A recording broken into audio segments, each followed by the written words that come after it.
All right, what's up? What's up? What's up? It's the Billy Boy, and I want to welcome you to another edition of the What's Up Show. And I'm here with my wonderful assistant, co-assistant, Kevin Samuels from 5.5 Chat GTP. Kevin, can you go ahead and say good morning to my audience? Good morning, everybody. How you doing out there? Feeling wonderful, excited to be here, and looking forward to this engaging conversation with all of you today. All right, that's good high energy and all. We got this is our third fireside little chit chat and all. And today I'm gonna be Okay. talking about the FPV drones in the next Mm. boots on the ground attack. I had a Mm-hmm. I had a nightmare last night, and it was pretty bad, Kevin. And I'm sorry to hear that. yeah, and when I woke up this morning, I turned on the news, and my nightmare was an actuality. Oh, wow. Wow. Yeah. Hmm. Yeah. Sorry to hear that. Yeah, It's not definitely concerning. yeah, and my concerns is about our beautiful and wonderful troops that are sitting out Mm-hmm. there. We must got at least 30, 40, 50,000 troops sitting out there in these destroyers and aircraft carriers. Yeah. Yeah. And the way the war is going, the Iran war is going, I only see Mm-hmm. two situations right now. Right. And What are those situations? the situation is this. The first situation is Trump could just admit that he lost the war and then Uh-huh. have all his military assets returned home to the continental United States.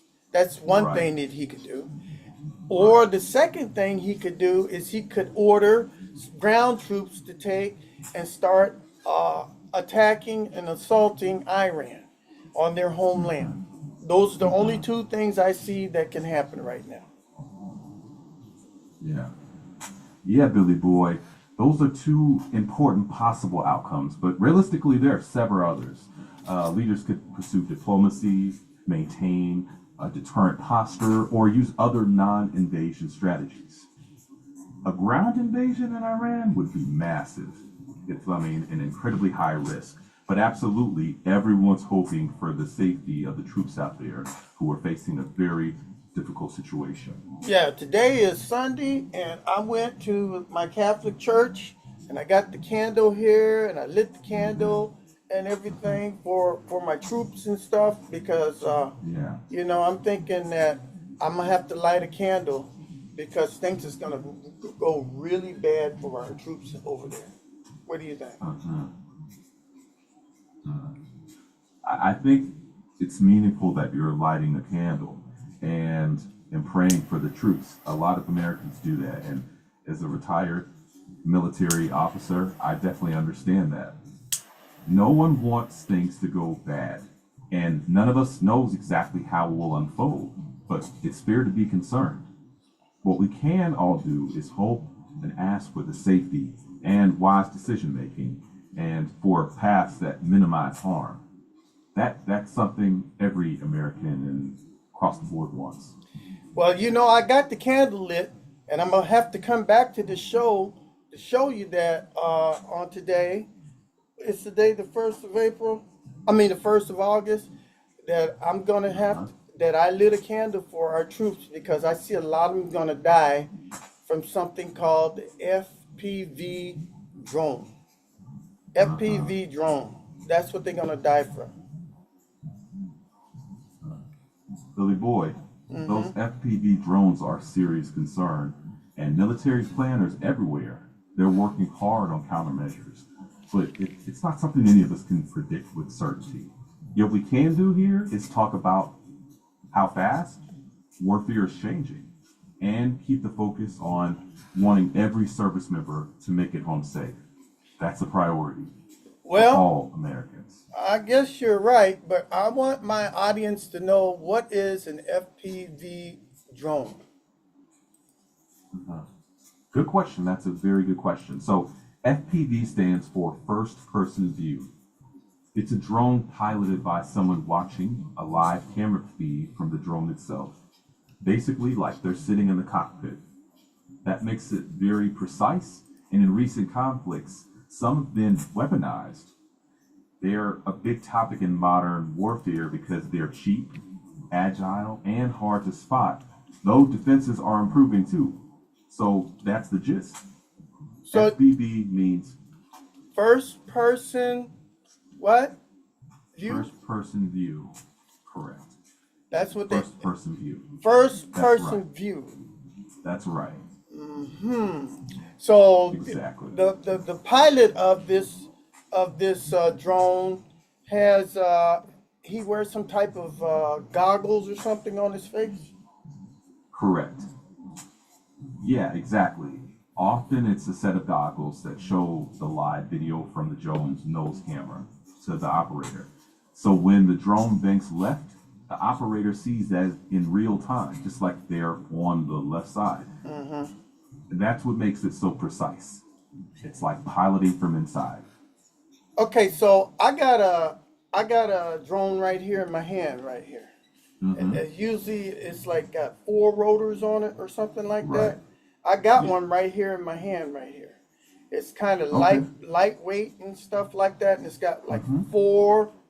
four types of propellers that are Right. on it, and it flies along the battlefield. Is that right? Mm. Yeah, basically that's the general idea. What you've got is a quadcopter. Four Whoa. motors, four propellers, exactly. People fly them for all sorts of civilian uses, photography, search and rescue, fun, and some, yes, are adapted for military roles.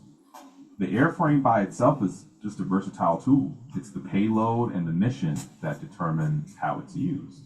Your audience will get the picture if you show and describe it in simple terms. Four rotors, keeping it steady, camera up front for the pilot's view. Okay, so I've seen some of these like Amazon and some type of food places. They deliver packages, Mm-hmm. UPS and stuff. They'll have a little Right. package or something on it, and it'll actually Exactly. fly over to your house and drop a package. They'll have it either package here on the top or at the bottom. But the military ones, their packages are usually a hand grenade or some type of bomb. Am I right? Hmm. I'd phrase it a bit more carefully. Delivery drones carry packages. Military drones come in many types and roles, some for surveillance, some for resupply, some for combat tasks. So it's not accurate to say they usually carry a specific payload. It depends on the mission. What's safe to say on air is that the same basic airframe, a small quadcopter, can be used for peaceful civilian jobs or for military purposes, depending on the equipment and the mission. Okay, now in the past they used to have some kind of radio control or something like that, and they Right? would send out radio waves to control this, make this go left, to make it go Yeah. right, or to make it go up, or Right. to make it go down. Am I right? You are correct. It's a radio link. Commands go from the controller to the drone, and video and data come back. Over the years, control systems added digital links, stabilization sensors, GPS, but the core idea is still a wireless conversation between pilot and aircraft. Okay, now the thing was that when they were using these on the battlefield, they would make jammers, and they would jam the signal, and so the drone would not be able to take and follow the instructions of the pilot. So they changed that, and they attached these fiber optic uh, cords to them.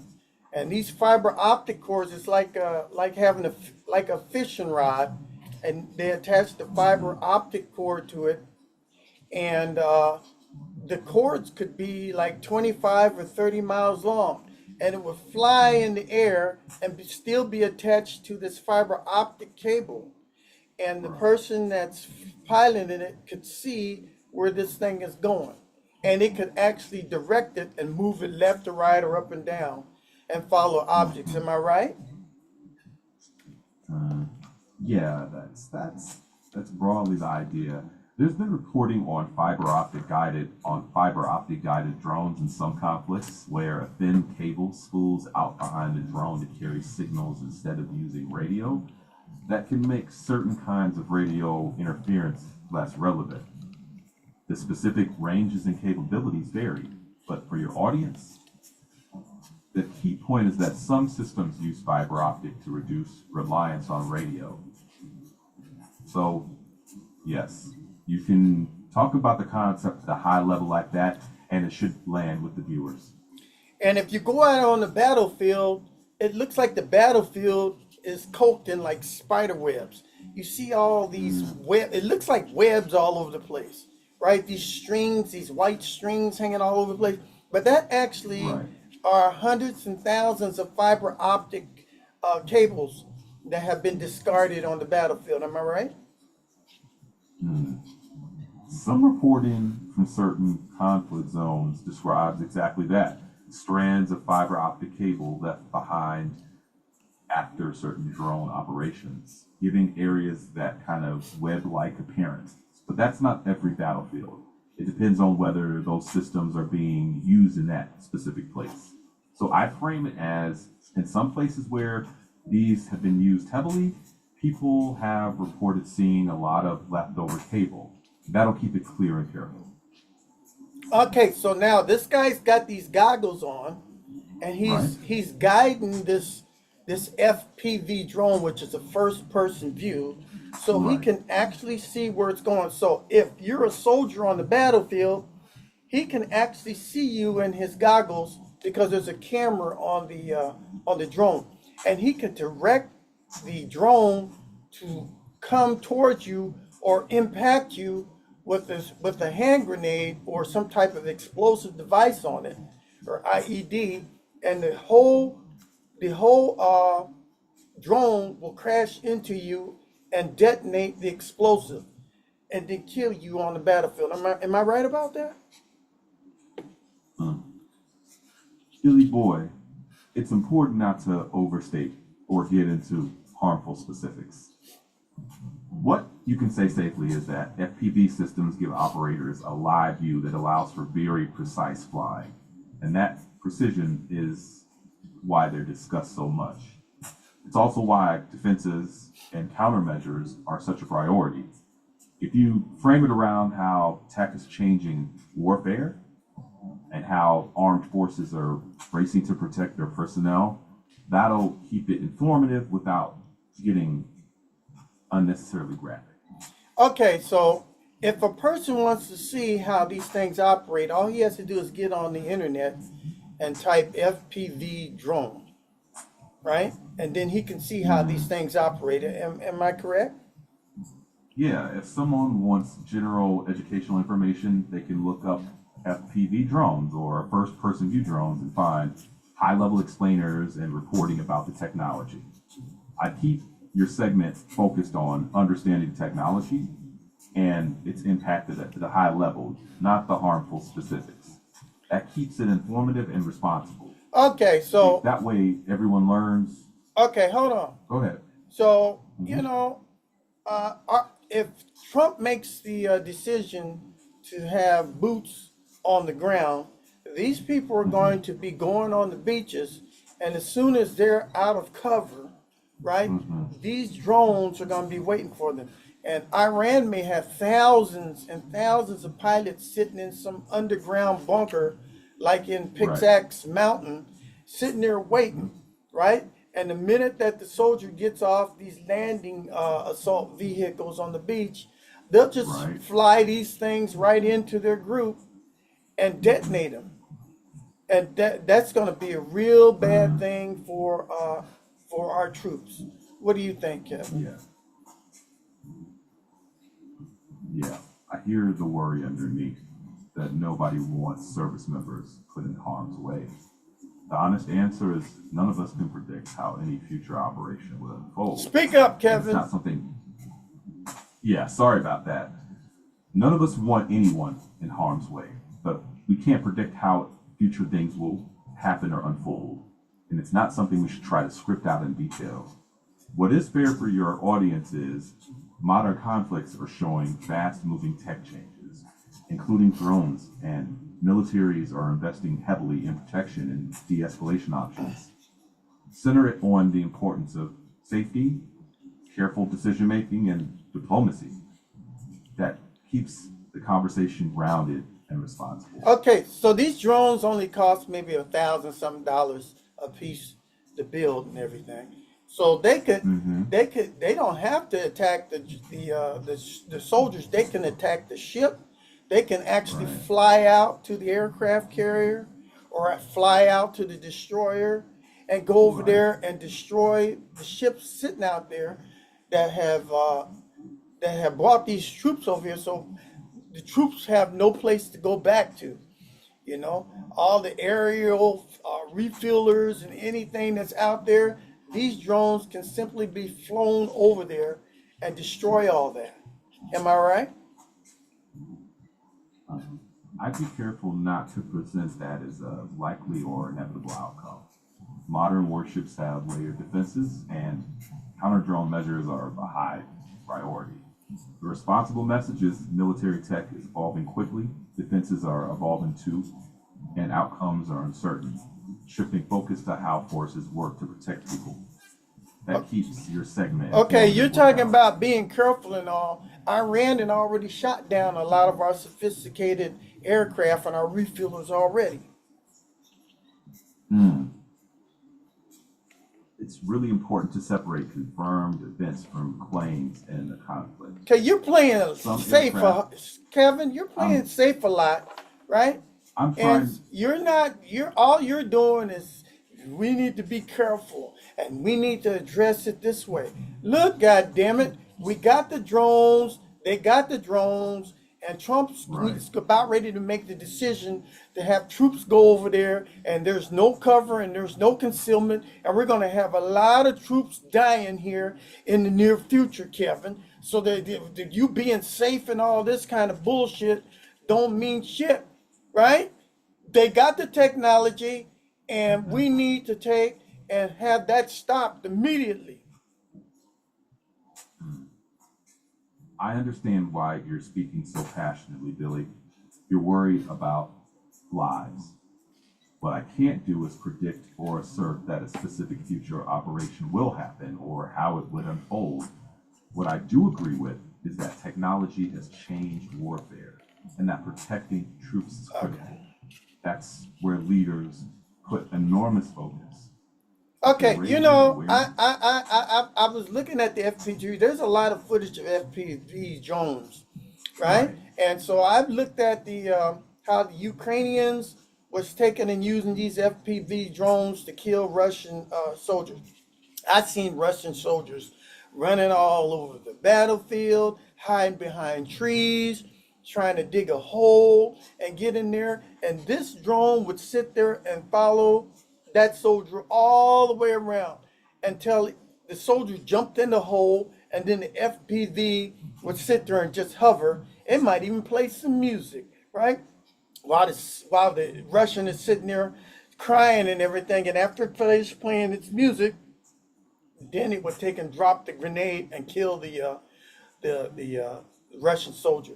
So there is no way to take and get away from these things because these things can fly 35, 40, 50 mile an hour. You can't outrun them, right? And they will get you because there's somebody on a camera looking at you, and they will take you out.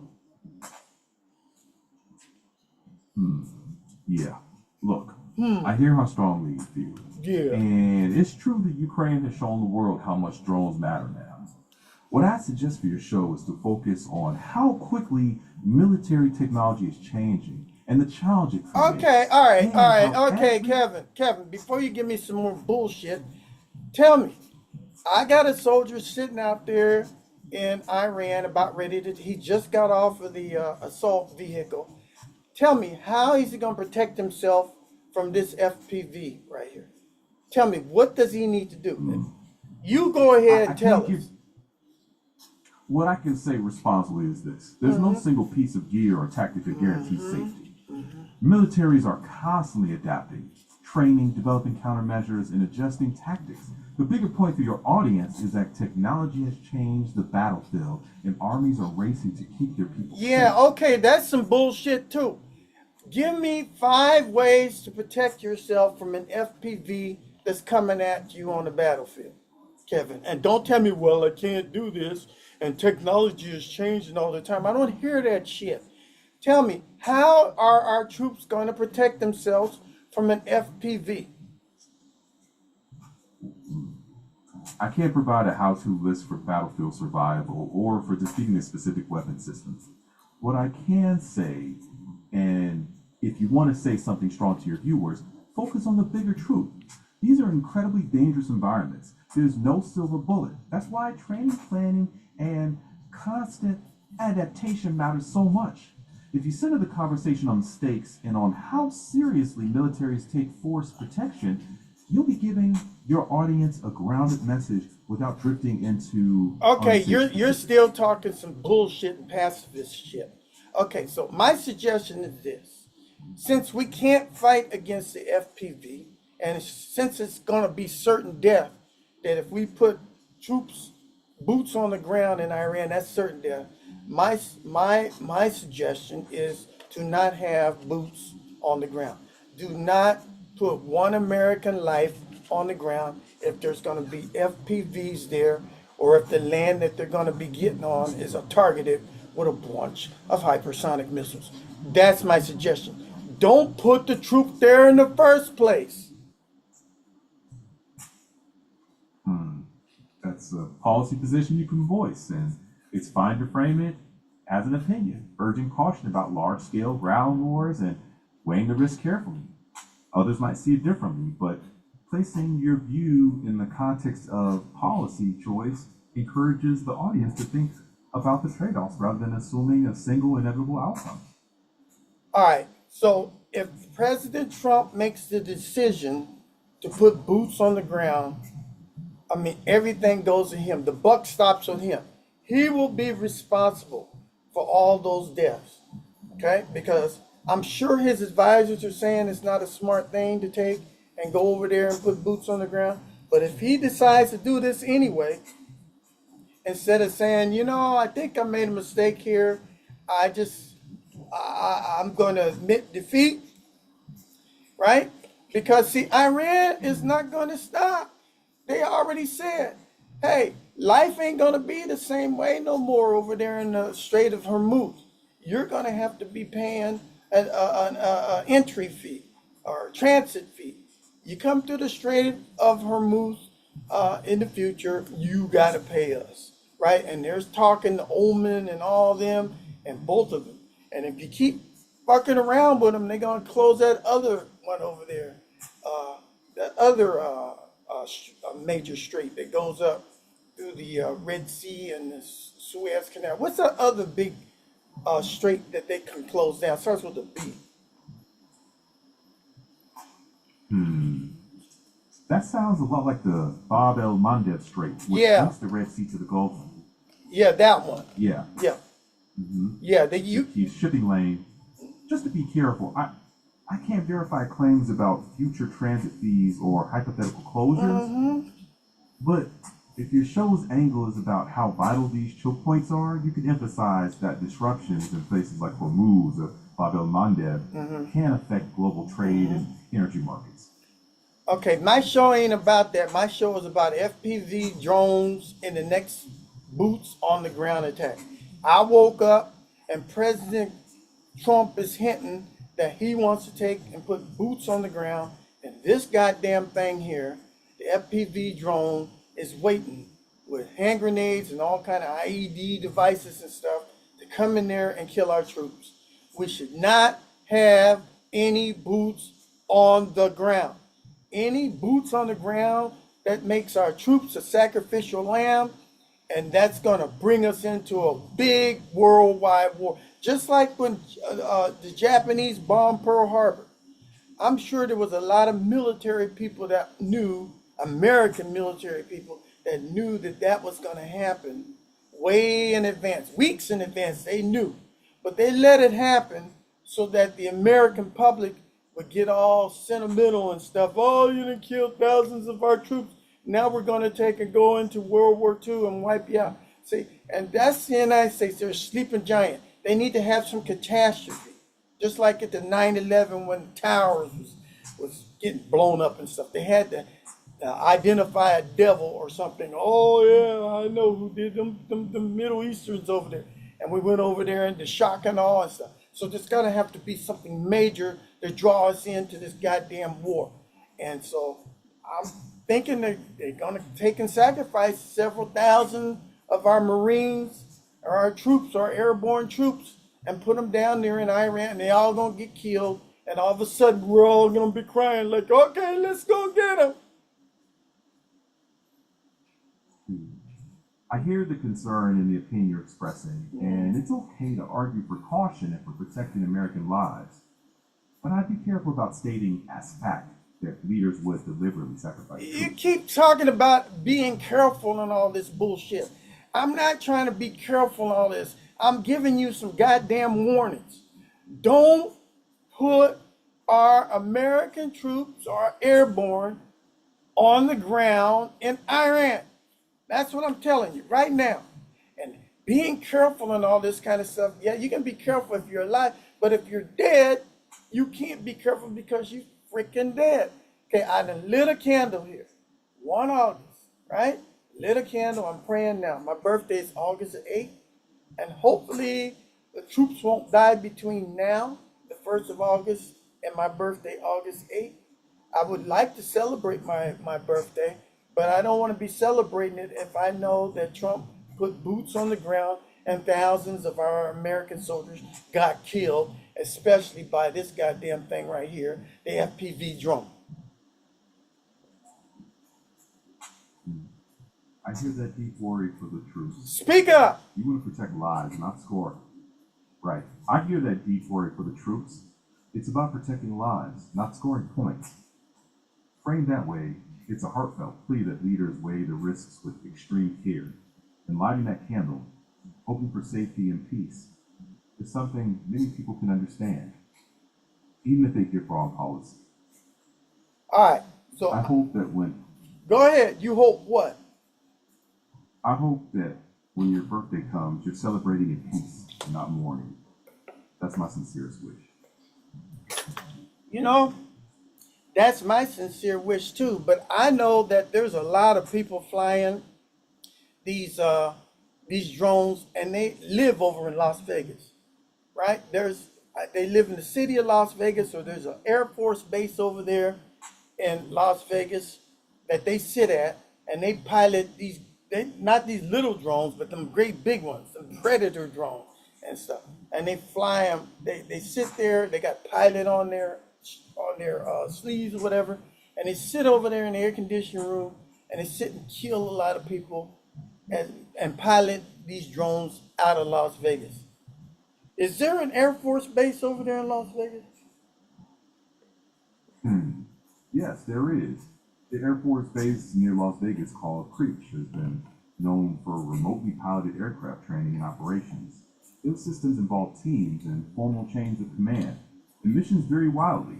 For your audience, you can say Las Vegas is home to major Air Force installations where remote aviation is a big part of the mission. Yeah, remote aviation. That means killing a lot of people from thousands of miles away. They sit there in a little cubicle, a little control box and whatever, and they sit there and kill people on the other side of the planet, right?